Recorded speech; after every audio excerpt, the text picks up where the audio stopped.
On May 7, 1915, RMS Lusitania, the fastest and most luxurious passenger cruise ship of her time, entered the war zone around the British Isles that was intensely harassed by several German U-boats. That spring, the Germans had openly declared unrestricted submarine warfare against British ships in response to the Allied naval blockade against them, but the United States remained neutral, at least for the time being.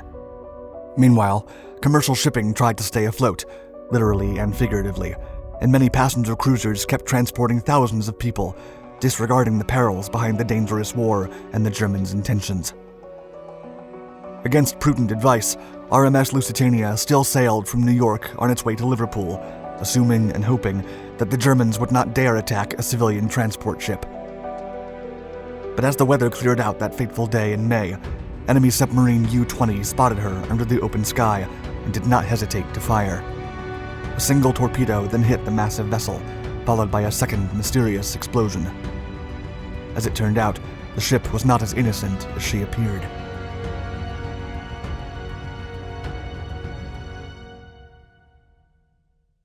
Times of war. RMS Lusitania was a UK-registered ocean liner owned by the Cunard Shipping Line. Despite its civilian purpose, the British government subsidized her construction and eventually her operating expenses too. If needed, the ship could now be pressed into military service with the armed merchant cruiser, and for a while was even on the official Admiralty list. All great liners feared for their safety at the outbreak of the war, and Lusitania was initially painted in a drab gray color scheme to conceal her in plain sight.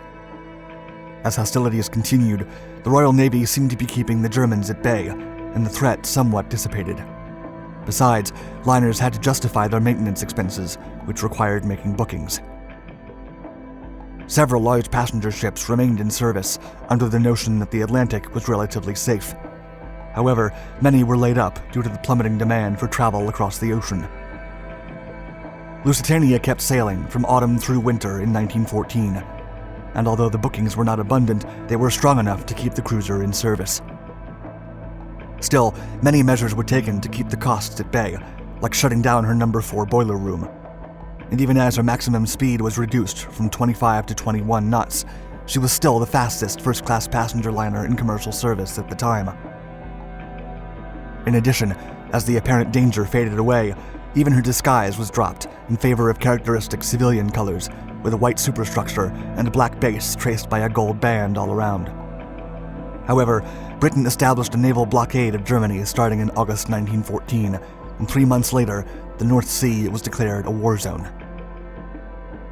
What's more, in early 1915, the legendary German U-boats made their first appearance in the war. They mostly attacked naval vessels at first, with occasional and sometimes spectacular victories. But soon, they began assaulting merchant ships too.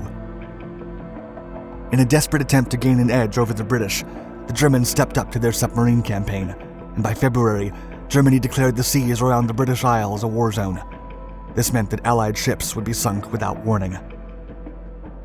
Then, on April 22nd, the Imperial German Embassy in the United States published an announcement in no less than 50 American newspapers that read, quote, "Notice, travelers intending to embark on the Atlantic voyage are reminded that a state of war exists between Germany and her allies and Great Britain and her allies.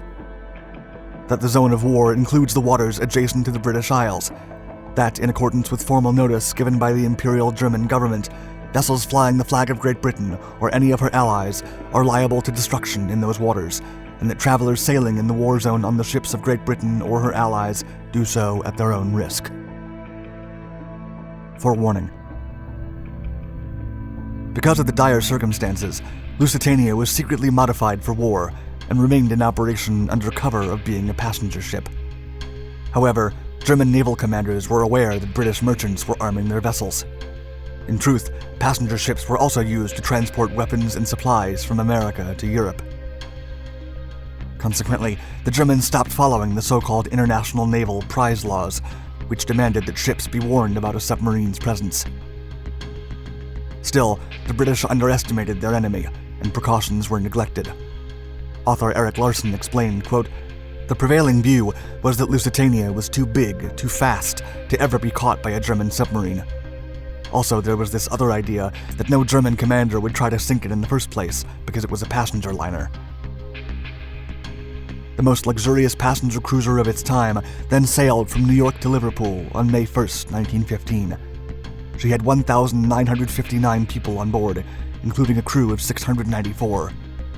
Of the 1,265 passengers, 128 were Americans, and the rest were mainly British nationals. In command of the ship was Captain William Bowler Bill Turner, known as such after his favorite choice of headgear. He was Commodore of the Cunard Line and a highly experienced master mariner. Before departing, the captain tried to calm the passengers, arguing that Lusitania would be safe from submarine attacks because of her speed, even as one of the boiler rooms had been shut down. U-20. On the other side of the Atlantic, the British Admiralty was tracking the movements of an elusive U-boat. The U-20, under the leadership of Captain Lieutenant Walter Schwieger, was circling the British Isles and had roamed the waters of Scotland and Ireland for a few days, sinking several merchant and naval vessels.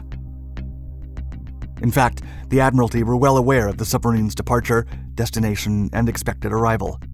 But the decoding department, known as Room 40, was a top-secret facility, too valuable to give away. Only in emergencies would the Admiralty risk disclosing such delicate matters. Twice on the evening of May 6th, Captain Turner received warning messages and took some precautions. Then, at 11 a.m. the following day, another warning arrived. It said, quote, "U-boats active in southern part of Irish Channel. Last heard of 20 miles south of Königsberg light vessel." Turner then adjusted course northeast, believing the cruise would be safer while closer to land. His confidence was only boosted after an inaccurate message came through 2 hours later. It read, quote, "Submarine 5 miles south of Cape Clear, proceeding west when sighted at 10 a.m. Consequently, Lusitania carried on under the false impression that a submarine had been safely passed. In reality, U-20 was very close. Low on fuel, and with only 3 torpedoes left, Schwieger had decided to return home. That morning, visibility was poor, and the U-boat had actually sighted the cruiser Juno, but it was zigzagging and moving fast, making it a complicated target. Lusitania was not nearly as lucky. Snowballing. At dawn on May 7th, a dense fog engulfed Lusitania while she sailed 120 miles southwest of Fastnet Rock off the coast of southern Ireland. The captain had ordered the depth soundings be made, and the speed was reduced, and the foghorn sounded. Disturbed, the passengers complained the ship was advertising her presence.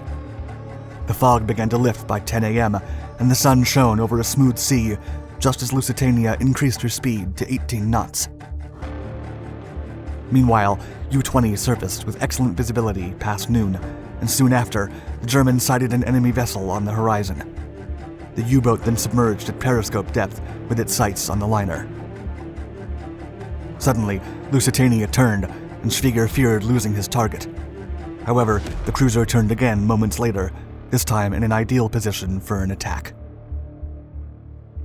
At 2:10 p.m., and with a range of 700 meters, U-20 fired a gyroscopic torpedo.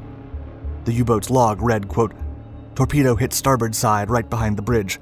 An unusually heavy detonation takes place with a very strong explosive cloud. The explosion of the torpedo must have been followed by a second one, boiler or coal or powder. The ship stops immediately and heels over to starboard very quickly, immersing simultaneously at the bow. The name Lusitania becomes visible in golden letters." The cruiser plunged under the waters in under 20 minutes, dragging most of her passengers with her.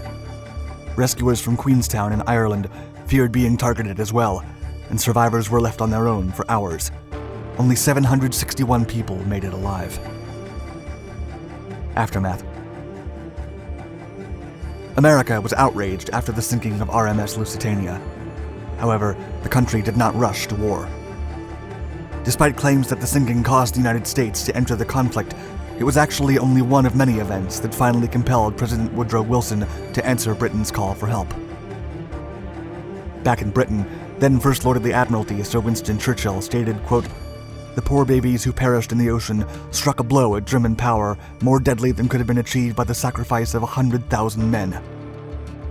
Still, hordes of enraged Brits rushed into the front lines, seeking vengeance.